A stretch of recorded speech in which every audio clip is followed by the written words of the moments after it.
मेरी तबीयत थोड़ी ख़राब है तो मेरे वॉइस को थोड़ा मैनेज कर लेना। और हाँ, कुछ टाइम से इस चैनल का रीच थोड़ा डाउन है तो प्लीज़ वीडियो को लाइक कर देना और एक प्यारा सा कमेंट कर देना। इस वीडियो के स्टार्टिंग में हमें दिखाया जाता है कि वहाँ पे उस कॉफिन के ब्लास्ट से ये चेन और मिस लू दूर जाकर गिरती है और बेहोश हो जाती है। उसके बाद हमें बाहर का सीन दिखाया जाता है जहाँ पे वोंग और लुओ को आपस में बात करते हुए दिखाया जाता है, जहाँ पे लुओ बोल रहा होता है कि हमें बाहर ही रुकना चाहिए और उस बच्चे पे नजर रखना चाहिए, जहाँ पे वोंग बोलता है हम आज जरूर उस कमीने को मार डालेंगे। जहाँ पे लुओ बोल रहा होता है आखिर वो बच्चा इतने बड़े ब्लास्ट से बाहर क्यों नहीं आया, क्या उसे वो डिवाइन ट्रेजर मिल गया। जहाँ पे वोंग बोल रहा होता है कि हम दोनों मिलकर उसको जरूर मार देंगे। उसके बाद वहाँ के ऑरा से वो भेड़िए भड़क जाते हैं और उन दोनों के साइड आने लगते हैं, जिसे देखकर लुओ बोलता है कि ये अभी तक हम लोगों का पीछा कर रहे हैं। जिसे देखने के बाद वोंग बोलता है कि हमें यहाँ से जल्द निकलना चाहिए। उसके बाद हमें दिखाया जाता है कि उस ऑरे ब्लास्ट से बाहर तक का जो दीवार और पिलर होते हैं वो टूट जाते हैं। उसके बाद हमें अंदर का सीन दिखाया जाता है जहाँ पे अभी भी वो प्रेशर कम नहीं रहा होता है और उसके बाद वहाँ पे एक पिलर उड़ता हुआ जाके येचन के हाथों में चला जाता है। जिसके बाद हमें दिखाया जाता है कि वहाँ पे एक बीस्ट अपीयर होता है जो कि एक मिथिकल एंशिएंट बीस्ट होता है, जो कि बाहर आते ही बोलता है कि एक ड्रैगन मार्शल सोल वॉरियर। आखिरकार ऐसा कैसे हो सकता है कि इस टाइम में कोई एक ड्रैगन सोल वॉरियर हो सकता है। तो इसमें कोई शक की बात नहीं है कि गार्जियन ने तुम्हें चुना मुझे आजाद करने के लिए। जहाँ पे फिर येचन और मिस लू उस एंशिएंट बीस्ट के द्वारा हवा में फ्लोट कराए जा रहे होते हैं, जहाँ पे वो एंशिएंट बीस्ट बोल रहा होता है कि आज से मैं अपने मास्टर को सर्व करूंगा, आज से मेरा लाइफ सिर्फ आप दोनों के लिए है। और उसके बाद हमें दिखाते हैं कि येचन और मिस लू के अंदर उस बीस्ट का पावर ऑरा जनरेट होने लगता है और उसके बाद वो बोलता है कि हेवन एंड अर्थ को साक्षी मानकर मैं अपने पूरे जनजाति के तरफ से आप दोनों को सर्व करूंगा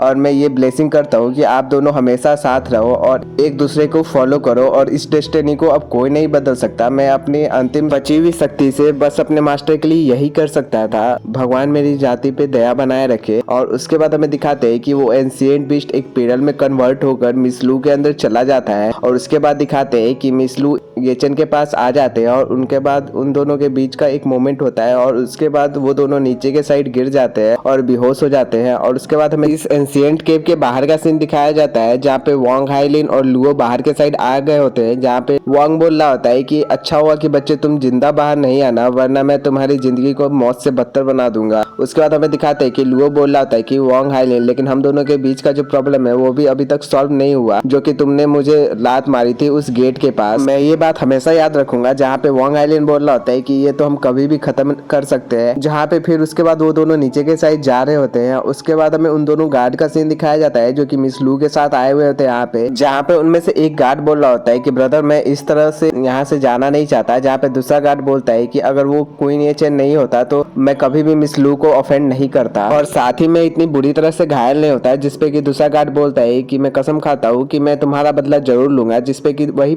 दूसरा गार्ड बोल रहा होता है कि ब्रदर हमें कहीं पे छुप जाना चाहिए और उन दोनों का इंतजार करना चाहिए और उसे मारकर वो ट्रेजर हासिल कर लेना चाहिए। जिसपे कि पहला गार्ड बोलता है लेकिन हम मिस लू को नहीं मार सकते क्योंकि वो बोलते बोलते रह जाता है। उसके बाद दिखाते हैं कि वही दूसरा गार्ड बोलता है कि मिस लू उस क्वीन येचन के साथ मेन हॉल में घुसी थी तो अब हम पे कोई शक नहीं करेगा। जिसके बाद वो पहला गार्ड भी मान जाता है। और उसके बाद हमें अंदर का सीन दिखाया जाता है जहाँ पे येचन को होश आ जाता है और येचन को होश आते ही वो वहाँ पे टॉम नहीं देखता तो वो बोलता है कि आखिरकार जो कॉफिन के अंदर था वो यहाँ से गायब हो चुका है। उसके बाद वो मिस लू को वहीं पे बेहोश देखता है। जिसके बाद वो मिस लू को उठाने जाता है, तभी मिस लू को नींद टूट जाता है और उसे लगता है कि येचन ने उसके साथ नींद में कुछ किया है। जहाँ पे वो मिस लू बोली होती कमीने कहीं के आज मैं तुम्हें जिंदा नहीं छोड़ूंगी। जिसके बाद येचन बोलता है कि मिस लू आप गलत समझ रही है, मैं बस आपकी मदद करना चाहता था। उसके बाद मिस लू बोली होती कमीने कहीं के जब मैं बेहोश थी तो तुमने आखिरकार मेरे साथ क्या किया। जहाँ पे येचन बोलता है कि मिस लू मैं बस आपसे कुछ टाइम पहले ही उठा हूँ तो आखिरकार मैं इतने में क्या कर सकता हूँ।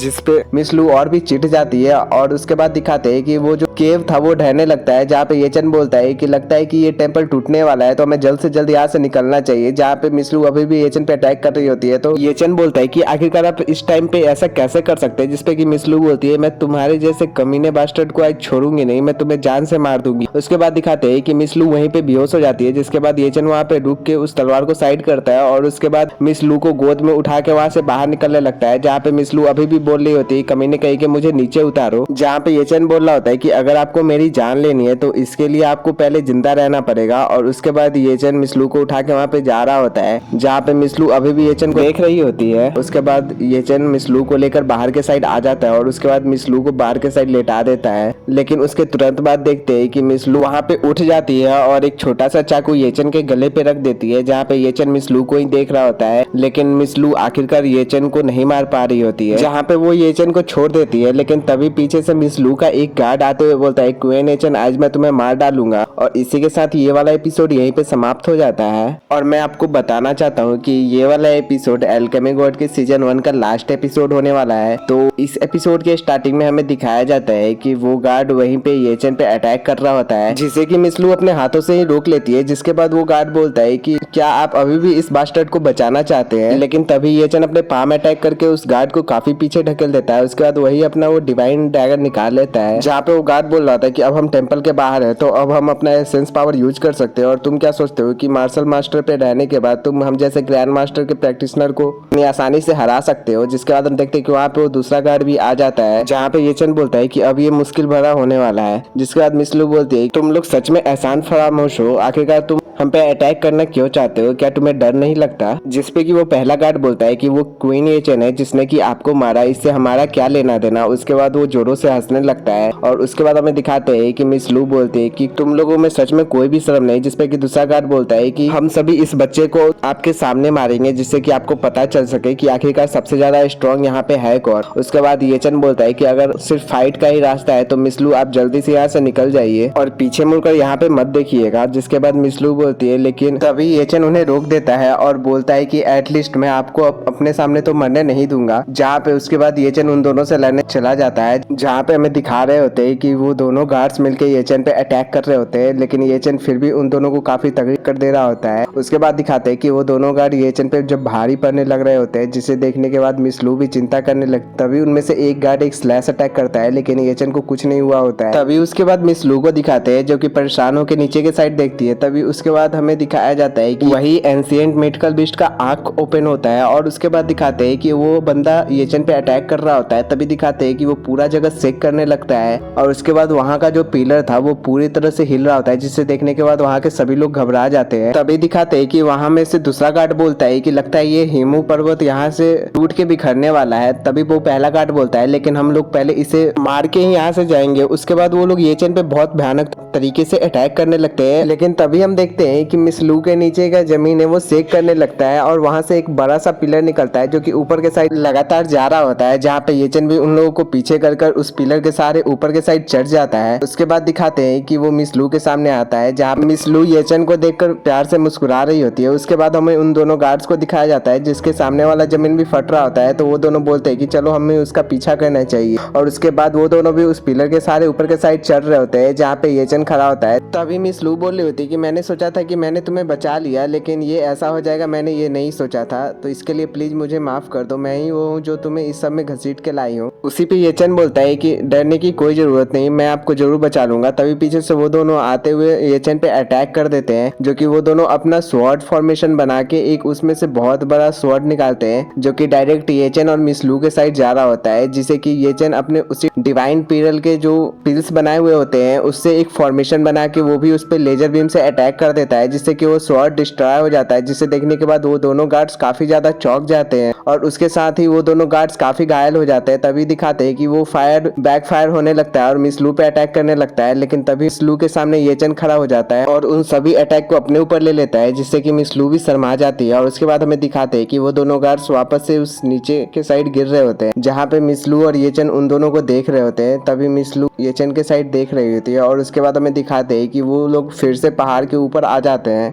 और उसके बाद दिखाते हैं कि ये भोर का टाइम हो रहा होता है, जहाँ पे अभी पूरी तरह से सुबह नहीं हुई होती और वहीं पे येचन मिसलू का इलाज कर रहा होता है, जहाँ पे मिसलू बोली होती है कि तुमने जो मेन हॉल में मुझे बचाने के लिए टच किया था, प्लीज ये किसी से शेयर मत करना वरना तुम बहुत बड़े खतरे में पड़ जाओगे। ऐसा प्रिटेंड करना कि ये कभी हुआ ही नहीं था। जहाँ पे येचन बोल रहा होता है कि मैंने सच में आपके बस कपड़े सीधे किए थे और मैं आपके साथ कुछ गलत नहीं किया था, आप मुझ पे विश्वास क्यों नहीं करती। जहाँ पे मिसलू शर्मा रही होती है और बोलती है तुम जो बोले हो वो सच है है और मैं भी इस पे बिलीव करती हूँ, लेकिन अगर तुम मरना नहीं चाहते हो तो प्लीज ये बात किसी को मत बोलना। उसके बाद ये चेन भी सोचने लगता है। तभी मिस लू बोलती है कि मैं तुम्हें ये एडमिट करने के लिए फोर्स नहीं कर रही कि तुमने मुझे नहीं छुआ, बस मैं ये कह रही हूँ कि तुम ये बात किसी को मत बताना क्योंकि तुम मेरी आइडेंटिटी के बारे में नहीं जानते और लोगों को इस बारे में पता चल गया तो तुम बहुत बड़े खतरे में पड़ जाओगे और मैं तुम्हें हर्ट करना नहीं चाहती। जिसपे कि ये चेन हंसता है और बोलता है कि योर हाइनेस प्रिंसेस, मैं जानता हूँ कि आप तियानलियान किंगडम की प्रिंसेस है, लेकिन इसमें उतनी भी कोई बड़ी बात नहीं है। जिसे सुनने के बाद मिस लू भी काफी ज्यादा शौक में आ जाती है और बोलती है कि क्या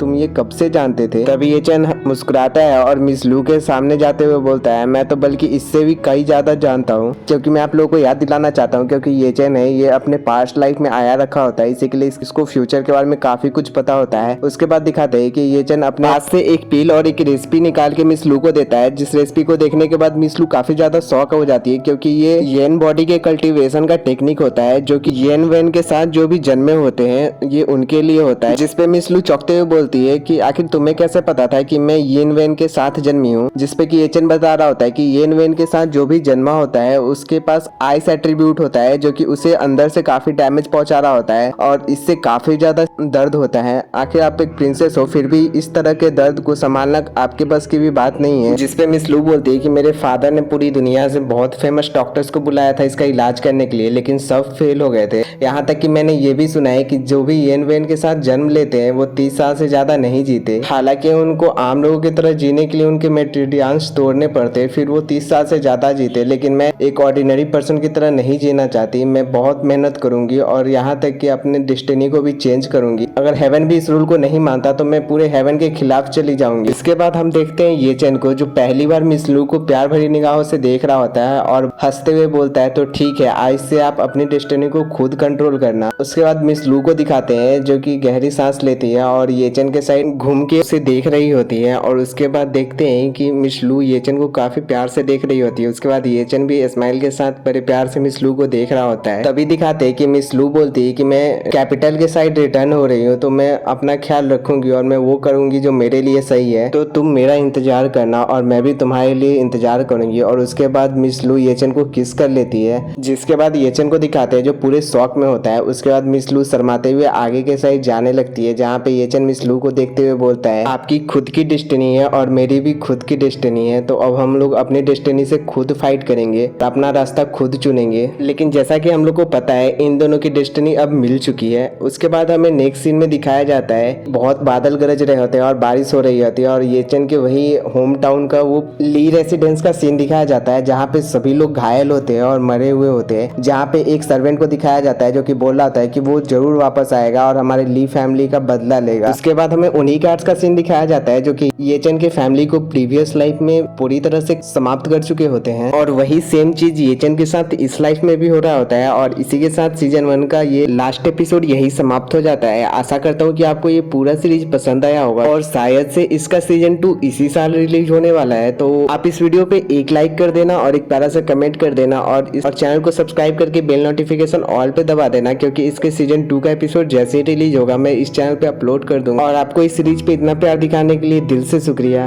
रहते रहते